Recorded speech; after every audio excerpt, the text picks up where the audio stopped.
강평 시작하겠습니다. 올해 2024년도 2차 모의고사 1회차인데 일단 1회차니까 간단하게 답안 작성할 때 좀 주의할 점 하고 뭐 최근에 좀 작성하는 트렌드 같은 거 하고 그 마지막으로 HS만 좀 특징이 있어요. 답안 작성할 때 그거까지 간단하게 좀 볼게요. 일단은 답안은 저희 16페이지짜리 답안지를 주고 그리고 요거 종이 보시면은 좌측에 여기 좌측에 점선 있죠. 점선을 기준으로 해서 목차를 잡으시는데 일단 첫 번째는 16페이지 웬만하면 넘기지 마시고요. 왜 넘기지 않냐 하면 그 수업 시간에 간단하게 한 번씩 말씀드렸는데 일단 첫 번째로는 HS 그 답안 작성이 다른 과목에 비해서 좀 짧아요. 주규정 적으면은 좀 점수가 분량에 비해서 좀 많다 이렇게 말씀드릴 수 있을 것 같아요. 그래서 짧으니까 좀 넘어갈 일이 없고 두 번째는 요거는 다른 과목도 다 공통인데 그 16페이지 이제 다 쓰면은 한 15페이지 정도 되면 답안지 이제 교체하는 생각을 자꾸 한단 말이에요. 근데 이때가 시험 시간으로 치면 되게 이제 끝날 때쯤 해요. 끝날 때쯤. 그런데 감독관마다 이 답안지 교체해주는 그런 그 방식이 엄청 잘 스무스하게 잘 되는 건 아니에요. 그래서 그 안 그래도 시간이 얼마 안 남았을 중요한 시점에 답안지 교체 때문에 신경 쓰는 것도 별로고 혹시나 답안지 교체가 아주 부드럽게 되지 않았을 때 또 문제가 있어요. 그리고 답안지 교체하면 그냥 한 권 더 주세요 하면 한 권 받고 끝나는 게 아니라 그 답안지 받고 감독관이 사인하고 나도 과목하고 또 다 적어야 돼요. 이 시간이 그때가 뭐 시험 시작하고 바로 뭐 한 권 더 주세요만 주는 게 아니거든요. 그러니까 좀 이것 때문에 완전 망할 수가 있어요. 망할 수가. 그래서 한마디로 말하면은 그 답안지를 좀 빽빽하게 적어가지고 가능하면 16페이지 이상 넘어가는 일을 없앴으면 좋겠어요. 이게 80분 동안 아무리 글씨 빠른 사람이 이게 좀 약간의 빡빡하게 적으면은 아무리 열심히 적어도 절대 16페이지 안 넘어가요. 14페이지 정도 나와요. 그리고 마지막으로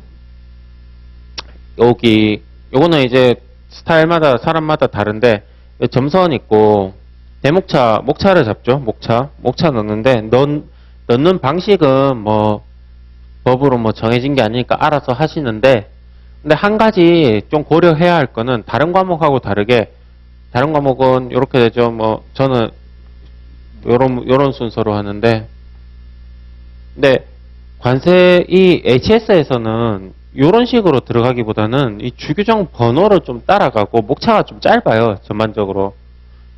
뭐 대목차 요게 뭐 관세법이나 실무 같은 경우는 뭐 4단도 있고 그렇죠. 근데 솔직히 HS에서 문제에서 이 목차가 웬만하면 3단은 넘어가지 않아요. 그 말은 제 생각에 가능하면은 무조건 이런 방식도 있다. 무조건 너 안으로 밀어넣어요. 예를 들면 이렇게 하지 말고 이런 식으로 안으로 들어온 게 아니라 그냥 이 안에다 넣는 방식도 괜찮다라고 좀 할 수 있어요. 요 과목만. 자, 그렇습니다. 그리고 답안 작성할 때 글씨에 대한 얘기가 있는데 제 생각에 글씨를 그러니까 글씨를 남들이 잘 알아보기 힘들게 썼다는 게 점수에 직접적인 영향은 없다고 생각해요. 왜냐면 제가 이제 주변에 엄청나게 많은 합격자들 중에 엄청난 악필도 너무 많아요. 그래서 도저히 사람이 읽을 수 없는 글씨인데도 점수가 잘 나와요. 그래서 글씨가 매우 중요한 건 아닌데 근데 좀 못 쓰더라도 답안이 좀 더러워 보이면은 그렇다. 오히려 글씨보다는 이런 목차나 답안의 짜임새나 뭐 줄바꿈 이런 데서 더러움이 느껴지지 글씨는 잘 쓰면 좋은데 너무 또 글씨를 바르게 쓰려고 하다가 글씨를 이제 예쁘게 쓰는 거랑 답안 작성 속도랑은 반드시 반비례하니까 오늘 뭐 그 좀 고민해서 너무 고민은 너무 이렇게 잘 써야 된다 이렇게 생각하실 필요는 없는데, 전체적으로 그런 것보다는 뭐 이 답안 작성간에 앞에 목차나 아니면 줄 바꿈을 좀 예쁘게 하거나, 특히 답안 작성하고 잘못하고 삭제를 하죠. 이렇게 쭉쭉 끝잖아요. 그런 것들을 좀 없애는 게 훨씬 도움이 된다고 이렇게 생각이 됩니다. 자, 일단 그 정도로 하고 문제 들어가는데, 1사부고 1사부는 지금 뭐 거의 모든 수험생이 1사부 너무 잘하죠. 너무 잘 하는데, 아쉽게도 1사부 출제 비중은 그 잘하는 거에 비하면은 많진 않아요. 많진 않지만 또 1사부가 나왔는데 뭐 어려운 문제가 아니라 뭐 주규정이랑 호 용어 정대 뭐 전체 배점에 한 90점은 먹고 들어가야 되는데, 조금이라도 까먹으면 좀 손해라고 봐요. 손해라고 보니까 1사부는 가능하면 1사부에서 나오는 문제는 해설서를 제외하고 전부 다 만점이 나오도록 좀 준비를 했으면 좋겠어요. 이번에는 최고 그 중에서도 기초적인 거. 자, 문제 1번. 관세음표 3류에는 살아있는지 상관없이 모든 어류, 각각류, 연체동물 그런 것들이 분류됐고, 16류에는 이런 것들을 조제한 것이 분류되는데 그에 대해서 다음의 사항을 기술하시오라고 했습니다. 자, 3류랑 2류는 사실 같죠? 3류랑 2류는 가공도가 같은데, 거의 같은데, 그 핵심은 호 체계 안에 신선, 냉장, 냉동, 염장, 건조, 훈제 요 단어가 계속 반복되죠. 요거를 최대한 효율적으로 적는 것이 좀 중요해요. 그래서 그런 것들을 좀 효율적으로 어떻게 적을 수 있느냐. 뭐 만약에 시간이 엄청 남을 게 예상되면은 다 반복하면 돼요. 그 제일 베스트고. 근데 시간이 좀 없으면은 좀 줄여서 적을 수도 있는 거죠.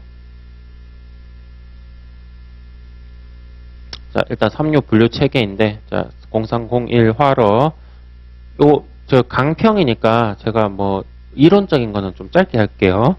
2. 신선 냉장 어류, 3. 냉동 어류, 4. 필렛, 5. 건조한 거, 6이 각각류, 7이 연체동물, 8이 수생 무척추동물, 9가 펠릿인데, 여기서 한 가지 포인트는, 가공도라고 하잖아요. 가공도. 우리가 가공도 안 돼. 여기서 너무 이 가공도라는 거를 신선, 냉장, 냉동, 염장, 말 있고 있네. 건조, 뭐 훈제 이런 것만 가공이라고 보기보다 이 형태 있죠. 특히 밑에 펠릿 이런 것죠. 가루도 가공이에요. 신선한 것도 가공이고 가루상인 것도 가공이고 펠릿도 가공이에요. 그래서 만약에 3류나 2류의 가공도에서 물어보면은 좀 풍부하게 적을 수 있도록 하면 좋겠어요. 특히 이 3류에서 밑에 펠릿도 가공도니까 그런 부분까지 좀 적을 수 있어야 된다. 여기 보이는 어류 필레 있죠? 필레 물고기 반으로 갈라놓은 거, 얘도 가공도예요. 가공도. 그래서 여기는 가공도를 좀 중심으로 적는데, 아마도 호 하나당 1점이에요. 1점. 근데 이런 애들 있죠. 이런 애들은 수지가 안 맞죠. 이런 거는 좀 짧게 적을 수 있어야 된다. 0306호 각각류인데, 각각류하고 뭐 껍데기 얘기하면 좋은데 반드시 해야 되는 거는 아니고, 염장, 신선, 냉장, 냉동 이런 가공도를 적는데, 제 생각에 이건 어쩔 수 없죠. 다 적어야죠. 그래서 좀 짧게 적어줄 수 있으면 좋을 것 같아요. 자, 그 다음에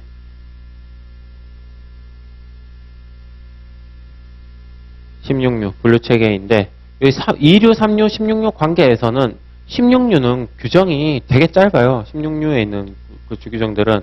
그래서 2류랑 3류에 해당되는 거는 그에 따르고 그보다 더 가공, 조제하거나 보존 처리하면 16류로 간다. 뭐 규정을 종합하면 그렇게 되죠. 근데 16류 호 체계 적을 때도 주의할 게 있어요. 16류는 조제 보존 처리한 거죠. 그래서 이 각각의 호 안에 있는 조제 보존 처리라는 단어를 반드시 신경 써서 좀 적어줘야 돼요.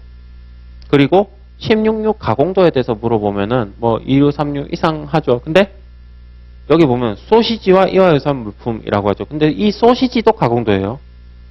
그리고 소시지도 가공도고, 그리고 여기 보면 추출물과 즙도 가공도고, 그리고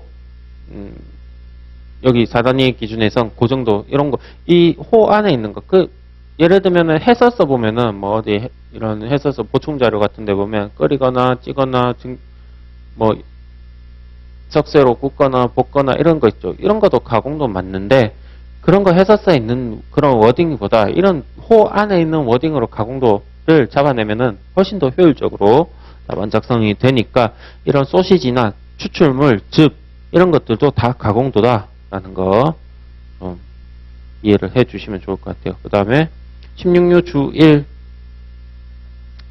요게 짧지만 되게 중요한 거였죠. 1류에서 2류, 3류, 4류 주 6호나 아니면 0504 규정된 방법에 따라 조제 보존 처리한 거는 제외한다. 즉 그 이상 가공한 것만 분류하는데, 그러면은 6함이랑 여기가 주 1과 주 2 관계도 좀 잘 봐야 돼요. 이 16류 주 1에서는 가공 그런 성질 변화에 대해서 주로 얘기를 했죠.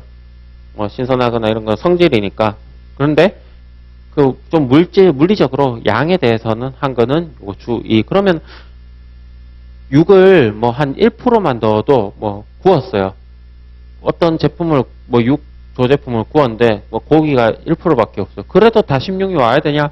그런 건 아니다. 최소한 중량 기준으로 20%는 초과해야 16류로 분류할 수 있다. 해서 주 1과 주 2는 따로 가는 게 아니라 같이 가는 규정이다. 라는 거 좀 이해를 해 주시면 좋을 것 같아요.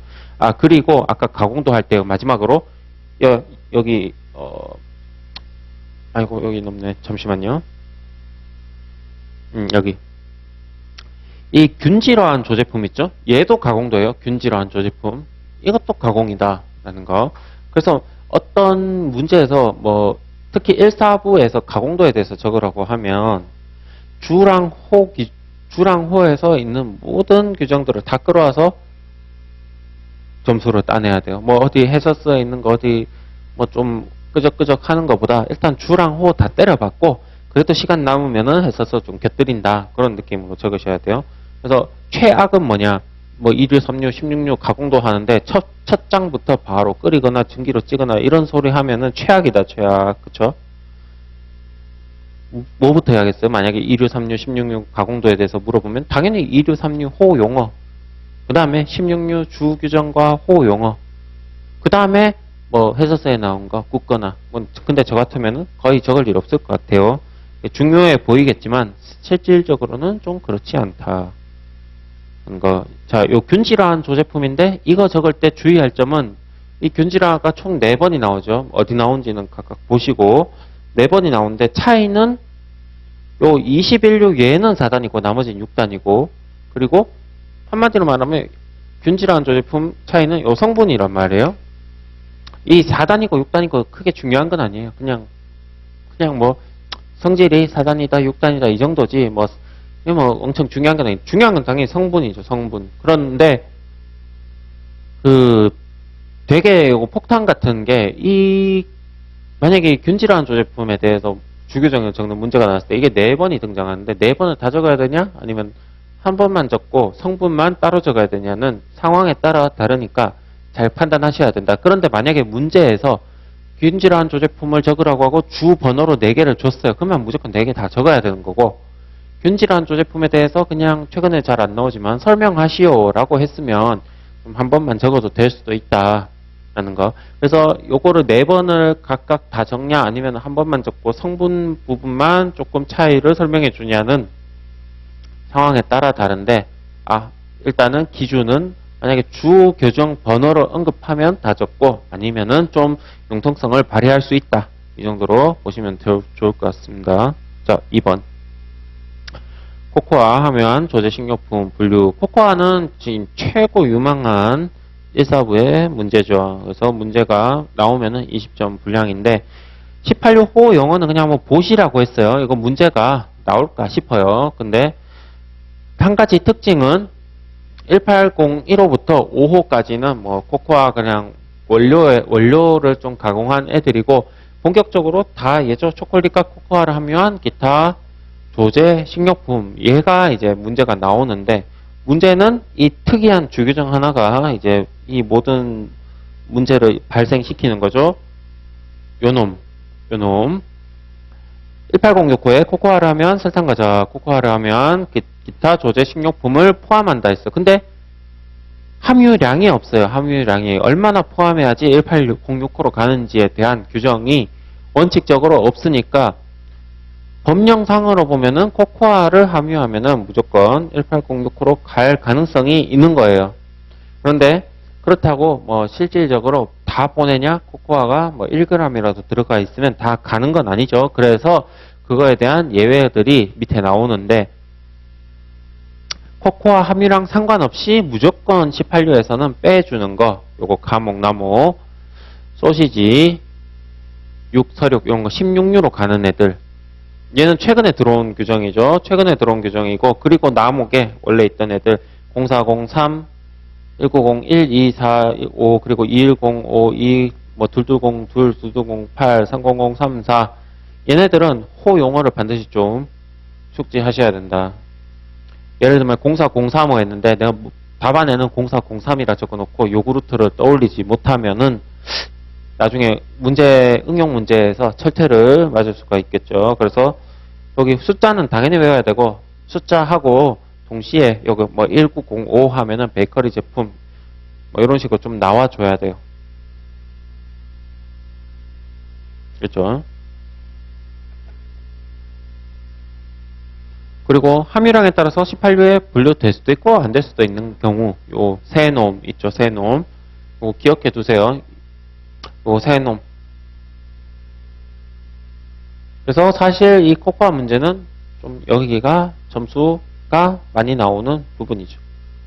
그래서 메가 추출물 그리고 0401부터 4까지 뭐 이런 우유 조제품 그리고 산매 완전히 탈지한 상태에서 6% 이하인 조제 식료품 이런 것들은 함유량에 따라서 좀 다를 수 있다라는 점 주의하시고 다음 3번 자, 이 1사부에서 크게 보면은 큰 이슈, 제일 큰 이슈 3형제가 있죠. 첫 번째가 2류, 3류, 그리고 16류 이슈가 하나 있고 두 번째가 7류, 8류, 20류 이슈가 있고 세 번째가 10류에서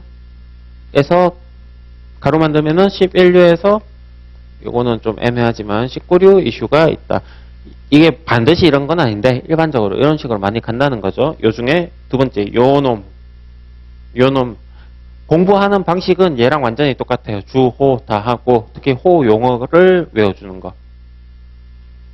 호 용어를. 자, 그래서 여기는 아까보다는 조금 호가 적기가 좀 편하게 돼 있어요. 자, 7류 일단 채소류 분류 체계 적는데 감자 이거 다 적을 필요는 없고 뭐 한두 개, 두 개 정도씩은 좀 적을 수 있도록 하면 좋을 것 같아요. 그래서 0701부터 0709까지가 채소고 기타 채소는 주규정에 또 채소 어디까지 해당되는지 좀 있죠. 그리고 0710 냉동, 0711 일시 보존, 12에 건조, 13에 건조한 채두류, 14에 전분, 이눌린 이런 것 좀 함유한 거인데 다른 건 특이한 게 없고 특히 0712호 건조한 채소인데 원상인 거, 절단한 거, 얇게 썬 거, 부순 거, 가루 모양인 거 한정한다. 특히 좀 특이한 거는 요 가루 모양인 것도 0712호로 간다. 이거 좀 특이하죠. 얘는 건조한 채두는 가루 되면은 저기 11류로 가요. 그래서 좀 여기 특이하다. 자, 20류의 조제. 요거 8류는 없는 거는 그냥 문제 배점 때문에 제가 뺀 건데 그냥 7류, 8류는 다 똑같아요. 쌍둥이니까 8류도 7류랑 똑같은 취지로 공부하고 그리고 20류 공부할 때는 첫 번째로 여기 채소만 들어가는 거, 과실만 들어가는 거, 둘 다 들어가는 거 구분을 좀 하셔야 되는데 둘 다 들어가는 거 보면은 1이랑 요거 채소 과실 견과류 1 그리고 저기 어디 갔죠? 요거 6 그리고 밑에 9 주스 요거 세 개는 셋 다 들어가고 나머지는 채소만 들어가거나 과실만 들어가거나 둘 중 하나로 돼요. 그래서 여기는 20류는 요 호 용어 그냥 싹 다 외워야 돼요. 다 2001부터 9까지 그냥 토시 하나 안 틀리고 정확하게 외워줘야 되고 얘는 또 호만큼 또 주도 중요해요. 주도 중요하니까 주도 잘 외우는데, 근데 주 안에서 그냥 나머지 다 외우는 건 똑같고, 이놈 과목 얘를 좀 잘해야 된다. 얘를 그 제외 규정이라고 무조건 그냥 무시하고 그러면 안 돼요. 이놈처럼 그냥 존재감 없이 한 줄 딱 있는데, 알고 보면은 너무 또 함유하는 내용이 많은 제외 규정이 많아요. 대표적으로 요놈. 아까 16류에서 2류, 3류, 16류 관계에서는 16류 주 1에 뭐 2류, 3류 그리고 4류 주 6이었죠. 6. 그리고 010 가공한 방법에 따라 뭐 하면은 제외한다. 그 규정이 있었잖아요. 얘가 이 과목이 16류 주 1하고 똑같아요. 그래서 여기 보면은 제외인데 7류, 8류, 11류 여기서는 간단하게 이렇게 얘기했지만 이거 안에 규정을 들여다보면 엄청 길잖아요. 7류에 뭐 아까 채소에 신선 냉장 냉동 어쩌고저쩌고 그리고 건조하고 가루상의 것도 그리고 8류에 마찬가지고 11류 되게 많죠. 그래서 요 과목이 너무 중요하다. 얘가 따지고 보면 16류 주 1만큼 좀 존재감이 있는 애예요. 중요해요. 그래서 제외규정도 얘도 사실 요 문제는 제가 얘 때문에 좀 낸 것도 있어요. 이거를 그냥 제외규정의 하나로 볼 게 아니라 이거 매우 의미를 좀 많이 포함하고 있는 주규정이다라는 거를 좀 알려드리고 싶었어요. 자, 그리고 또 주 3호, 26주 3호에 200145호에는 경우에 따라 76, 1205, 1106호 물품으로서 주 1 과목 외의 방법으로 조제 보존 처리한 것만이 포함된다 해서 아까 주 1 과목이 여기서 한 번 더 등장하죠.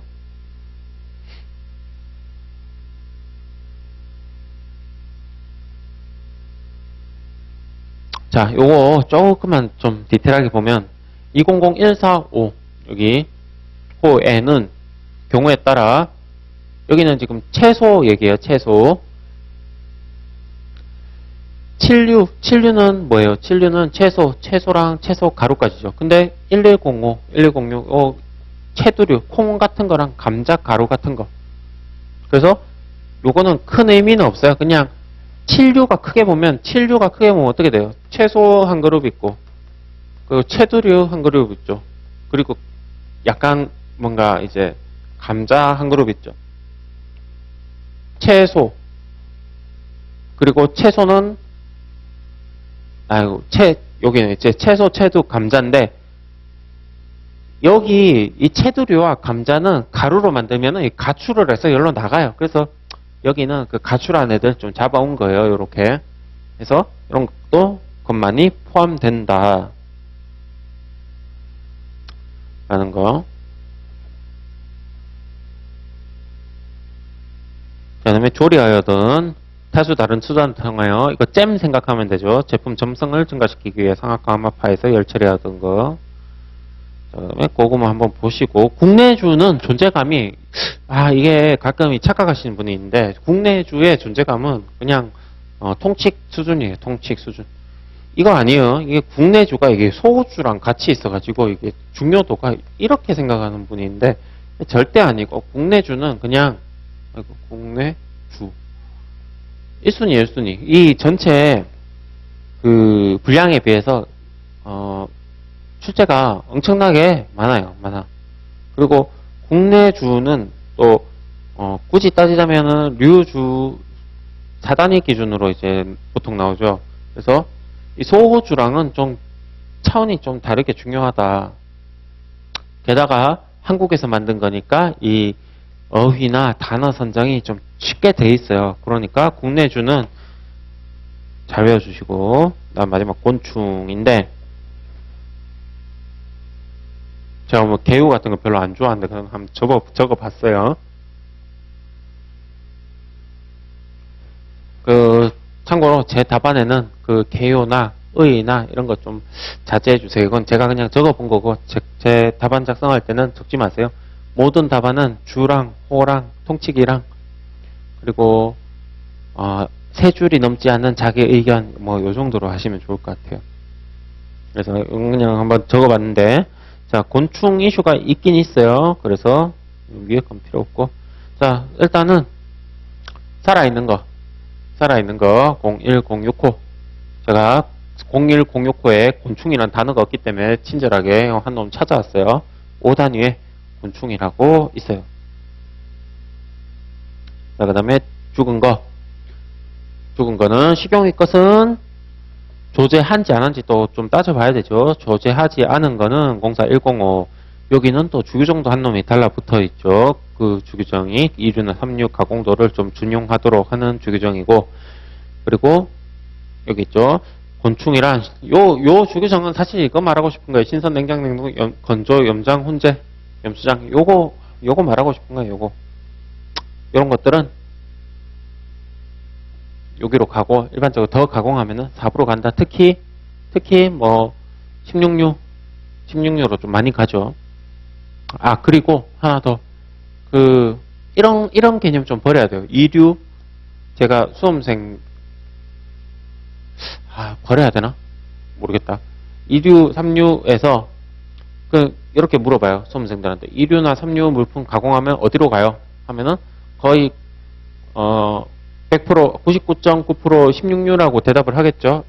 맞아요. 맞는데, 근데, 알고 말할 수도 있고 모르고 말할 수도 있고 100% 16류 아니죠. 그렇죠? 일반적으로 16류지 2류, 3류 물품 가공했을 때 100%는 아니란 말이에요. 그래서 여기 일반적으로 4부 돼 있는데 이걸 보고 이렇게 왜 정확하게 얘기 안 해줘? 이러면은 본인이 뭔가 이 감각을 좀 잘못하고 있는 거예요. 일반적으로 4부가 훨씬 더 정확한 말이고, 뭐 2류, 3류 가공하면 16류로 간다는 약간 부정확한 말이에요. 그래서 조심해야 된다. 뭐 예를 들면 2류, 3류 물품 가공을 해서 뭐 스프를 만들 수도 있고, 뭐 그쵸, 소스 만들 수도 있고, 그러면 21류로 가는 거고, 그쵸. 20류로는 갈 일 없고 19류 갈 일 뭐 없고, 그쵸. 18류. 보통 21류로 또 많이 갈 수 있겠네요. 그래서 여기 일반적으로 4부 돼 있는 거는 여러분이 혹시라도 나올 수 있는 설명하는 문제에서 좀 따라서 쓰기에 좋은 어휘라고 생각해요. 일반적으로 어디로 간다. 너무 여기서 가공하면 무조건 여기 간다. 이런 개념은 내가 보기에는 엄청 깔끔하고 좋아 보이지만 실제로 실질을 반영하지 못하기 때문에 좀 저는 개인적으로 좋지 않은 표현이라고 봐요. 뭐 근데 이 관사 2차 시험에서 크게 중요한 건 아닌 것 같아요. 아무튼 조제한 거. 이제 본게임이죠. 본게임 조제한 식용 곤충인데 경우의 수가 엄청나게 많아요. 일단은 당연히 16류 제일 중요한 거 쭉 깔아줘야죠. 그 중에서 중요한 거 101, 102 두 놈 아주 정확하게 적어주시고, 그리고 주규정 한데, 근데 여기서 요게 약간 곤충이 16류 간 게 약간 어색한 사람들은 아까 문제가 이거죠. 2류, 3류 가공하면 16류 가는데 곤충은 2류, 3류 아닌데? 곤충에서 16류 답안 적는 게 거부감이 느껴지는 사람은 이미 이게 너무 고착화되어 있는 사람이에요. 그래서 그러면 안 돼요. 아무튼 곤충 했을 때 16류 적는 거는 매우 중요한 부분이니까 잘 챙겨주시고요. 내용은 다시 안 할게요. 그리고 마지막으로 이런 거 비식용 곤충 제가 짧게 했어요. 안 먹는 사체, 뭐 사료용이나 이런 거 쓸 수도 있겠죠. 0512로. 그리고 수지품 표본 이런 거는 전형적인 부분 점수 노리는 건데 뭐 그냥 보세요. 요즘 이런 문제 안 나오니까 뭐 준비하실 필요는 없어요. 그런데 뭐 마지막으로 한 가지 설명 문제에서 이런 유형의 문제 나오겠죠. 곤충에 대해서 품목 분류 뭐 논하시오 하면은 중요한 거는 핵심을 좀 목차가 일단 중요해요. 목차가 아까 죽은 거 살은 거부터 했죠. 근데 곤충에 대해서 적기로 했어요. 수업 시간에 한 번씩 얘기했는데 첫 번째 목차가 뭐냐가 이 답안을 결정해요. 이슈는 곤충 이슈는 크게 보면은 생사 여부가 있고, 그렇죠? 그리고 조제, 가공도 있고, 그리고 기타 등등이죠. 근데 만약에 아까 요 답안에서 제가 얘를 먼저 줬잖아요. 만약에 얘를 먼저 주면은 답안이 엉망이 돼요. 엉망이. 그리고 조제한 곤충 중에 살아있는 곤충. 살아있는 거 없겠네. 죽은 곤충. 그 조제하지 않은 곤충 중에 살아있는 것 죽은 거 하면 지금 한번 답안 한번 살짝 작성해보는 느낌만 가져도 뭔가 이상해요. 뭔가 목차가 필요 없는 목차가 엄청나게 많이 생기고 그래서 땡땡의 품목분류에 대해서 논하시오. 요즘 안 나와요. 안 나오는데 그냥 생각은 한번 할 수 있다. 곤충의 품목분류에 대해서 논하시오 할 때 쟁점 사항이 있단 말이에요. 생사 아니면 사료용인지 용도가 뭐냐 아니면은 조제를 했냐 안 했냐.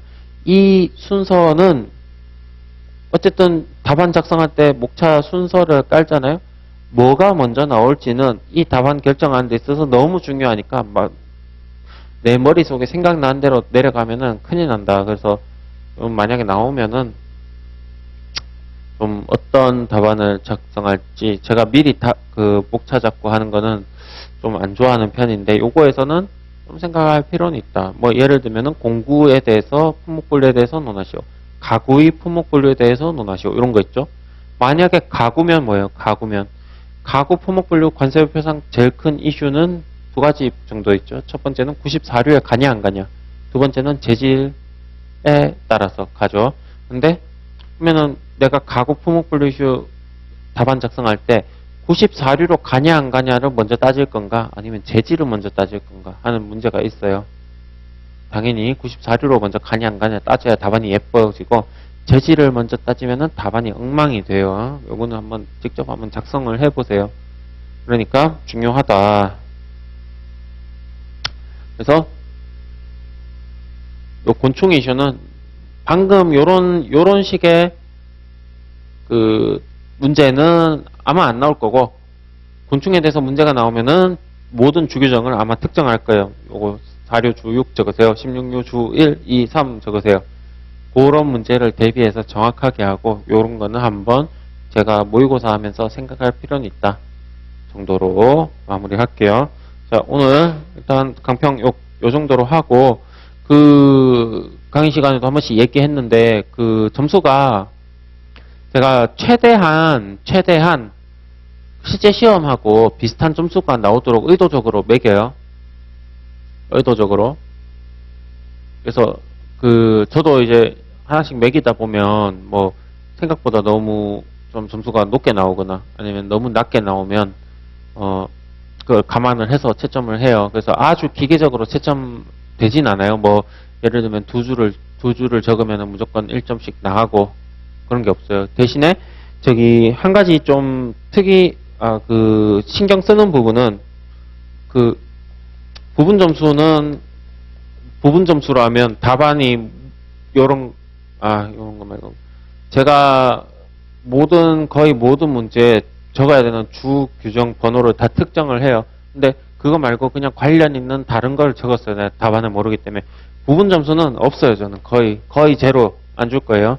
그리고 반대로 그 배점을 적었어요. 내가 예를 들면 16류 주 1을 다 적은 데 있어서 배점을 3점을 배점했어요. 그러면은 그게 비록 두 줄짜리 답안이라도 3점을 다 줘요. 적으면은 확실히 점수가 다 나가고 부분 점수는 다 억제를 할 거예요. 그런 특징이 있으니까 그 답안에서 뭐 개요나 의나 아니면은 상품학 하면서 하는 거는 크게 도움이 안 돼요. 저 모의고사에서는 물어보지 않으니까 제가 그거를. 그래서 실제 시험 가면 저보다 더 도움 안 되시니까 그런 부분은 좀 적으셔도 되는데 항상 그냥 시간이 남으면 적는 수준으로 가볍게 하시고 너무 또 그 상품학 같은 데 집착하시면 안 돼요. 뭐 그런 HS 공부에 시작부터 실패하시는 분의 특징이 모든 단어를 다 이해하려고 하고 해요. 우리는 이 HS를 이해하려고 하는 게 아니라 관세사로서 품목 분류할 수 있는 기초 자질을 갖춘지를 시험하는 거예요. 그 자질은 이 상품학에 대한 이해가 아니라 용어에 대한 익숙함 같거든요. 제 생각에는. 우리가 뭐 그런 뭐 전기, 전자, 뭐 화학 이런 모든 용어를 쓰는 데 있어서 조금 익숙해지고 어떤 게 이슈인지 잡아내는 능력을 본다고 생각해요. 그래서 요거 아까 말씀드린 두 부분 점수는 그러니까 여기서 말하는 부분 점수는 제가 물어보지 않은 답안은 없어요. 없고 그리고 적은 거는 확실히 점수가 다 나간다라는 거 참고하셔서 답안을 작성하시면 될 것 같습니다. 자, 오늘 고생하셨고 다음 주에 뵙겠습니다. 감사합니다.